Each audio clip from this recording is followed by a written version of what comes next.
nós vamos resolver os exercícios da semana 4 do PET de Matemática, volume 2 do 7º ano. Atividades. Número 1. Para saber mais.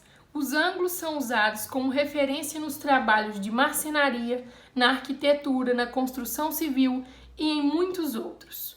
Um dos instrumentos utilizados pelos profissionais dessas áreas para facilitar o trabalho de medição e construção de ângulos são os esquadros.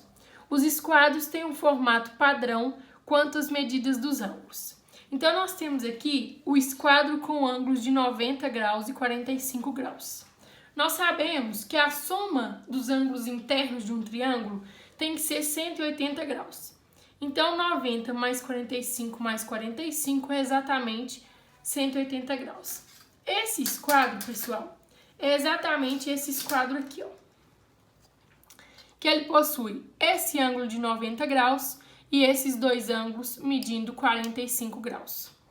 Qualquer jogo de esquadros que vocês encontrarem por aí, às vezes até possuem em casa, vão ter exatamente essas medidas dos ângulos, mesmo não estando escrito isso aqui, ok? E o esquadro com ângulos de 90 graus, 60 graus e 30 graus é esse esquadro aqui. Então, esse ângulo possui medida de 90 graus, que é o ângulo reto, esse de 60 graus e esse daqui de 30 graus. Também não está escrito, mas todos os esquadros semelhantes a esse possuem essas medidas nos ângulos. As figuras abaixo são formadas por esquadros padrão, que são esses dois aqui. Escreva a medida da soma dos ângulos, destacando em branco em cada figura. Então, qual que é a medida desse ângulo aqui que está destacado em branco? Nós sabemos que a representação desse quadradinho com uma bolinha no meio vale 90 graus. Já esse outro ângulo aqui, nós podemos perceber que esse esquadro é semelhante a esse, que tem uma medida de 90 graus, esse ângulo, e esses dois ângulos medem 45 graus. Então, esse ângulo só pode ser 45 graus. 45 graus desse ângulo mais 90 desse é igual a 135 graus, a medida desse ângulo aqui, ó, total. Na letra B, nós temos esse esquadro que é esse daqui, só que ele está deitado. Vocês podem perceber que ele girou assim, ó. Então, ele está nessa posição. Esse ângulo mede 90 graus. Esse ângulo aqui mede 60 graus. E esse daqui mede 30 graus. Então, vale 30. Já esse outro ângulo aqui é esse esquadro. Esse esquadro que está deitado nessa posição aqui. Então, esse ângulo mede 90 graus e esses dois 45 graus.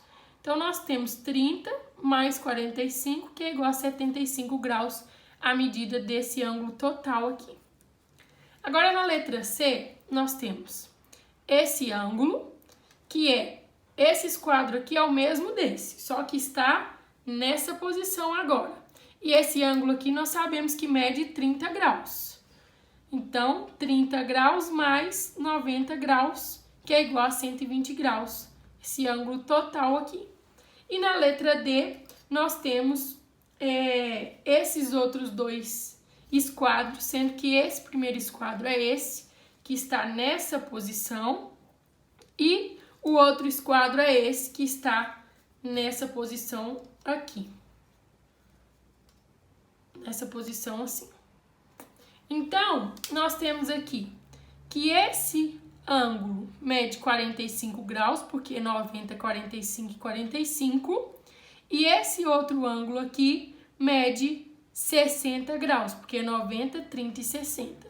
60 mais 45 é igual a 105 graus, que é a medida total desse ângulo marcado em branco. Ok? 3. Utilize esquadros padrão para desenhar no espaço abaixo ângulos com as seguintes medidas. Então, pessoal, eu utilizei os esquadros tirando como molde esse desenho aqui. Na verdade, o exercício pede para vocês marcarem, fazerem esse mesmo desenho aqui no caso, ó, da letra A, ele quer que agora você faça os esquadros. Eu utilizei esses esquadros para fazer a marcação dos ângulos. Então, por exemplo, esse primeiro esquadro que eu desenhei aqui, eu marquei o ângulo de 90 graus e eu sabia que o outro ângulo aqui era de 45. Peguei o esquadro errado, perdão. Então, eu vim aqui, coloquei sobre uma reta e desenhei o ângulo, ó. Passei a reta para cá e passei a reta para cá. Desenhando o ângulo, eu peguei o outro esquadro, coloquei sobre a mesma reta e marquei o ângulo de 90 graus, aqui, ó. E fui fazendo esses desenhos, depois eu liguei os pontos. É claro que não ficou perfeito o meu desenho, porque eu não tinha um esquadro tão pequeno assim, mas eu tentei fazer o mais próximo possível e espero que vocês também tentem. Ah, só um detalhe.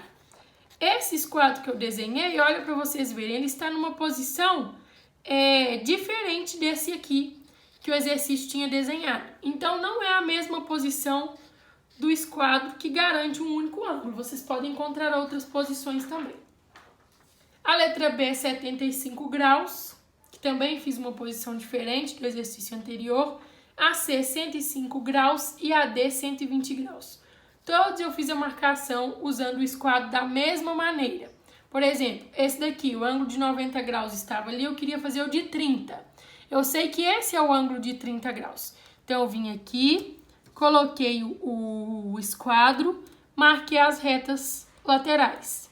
O outro eu precisava fazer um ângulo de 45 graus. Peguei o outro esquadro, coloquei em cima da retinha que eu já tinha e fiz a marcação da linha, fazendo uma abertura de 45 graus.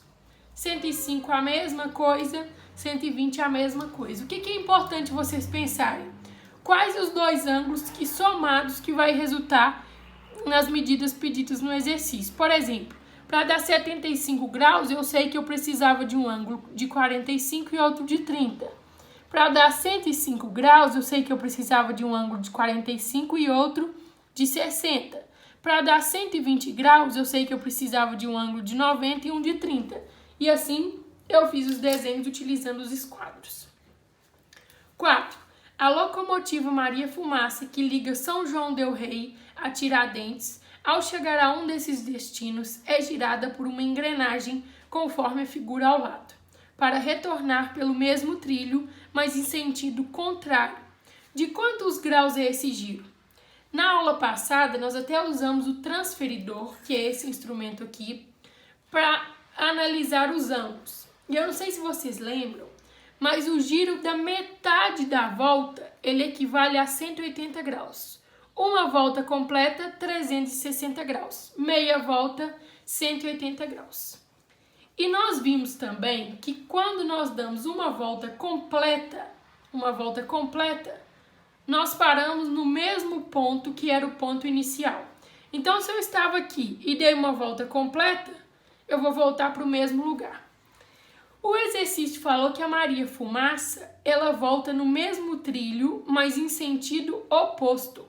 Então, se antes ela veio nessa direção, agora ela vai voltar nessa direção. Para isso acontecer, quantos graus que a Maria Fumaça precisa girar? 180 graus, que é o equivalente a meia volta. É esse ângulo aqui que a Maria Fumaça vai ter que girar. Porque se ela está nesse ponto aqui, para ela voltar no sentido oposto, ela precisa girar exatamente meia volta. Pensem para vocês verem.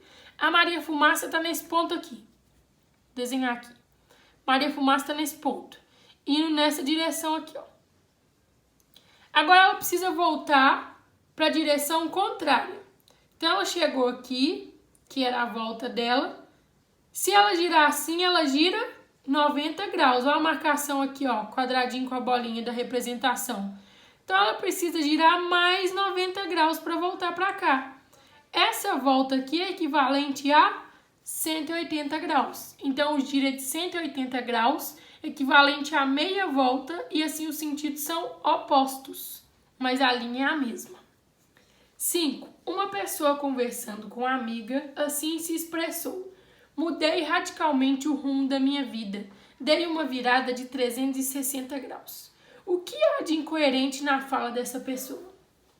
Eu até comentei com vocês no exercício 4. Quando nós giramos 360 graus, nós retornamos ao ponto inicial. Então, se eu sair desse ponto aqui e der uma volta completa, eu vou voltar para o mesmo ponto, que é o ponto inicial. E a pessoa disse que mudou o rumo da vida, mas na verdade ela retornou para o mesmo ponto. Então, como que ela deveria ter se expressado para realmente comunicar que havia mudado radicalmente o rumo de sua vida? Ela deveria ter falado, dei uma virada de 180 graus, porque aí seria igual ao caso da Maria Fumaça. Mudaria completamente o sentido da vida dessa pessoa, porque assim ela estaria no rumo oposto da vida dela. Então, ela devia ter falado que girou 180 graus o rumo da vida dela. Ok, pessoal? Assim nós encerramos a correção do PET volume 2. Eu espero ter auxiliado vocês nessas 4 semanas. Espero que vocês continuem estudando e qualquer dúvida eu estou à disposição. Um abração e até mais!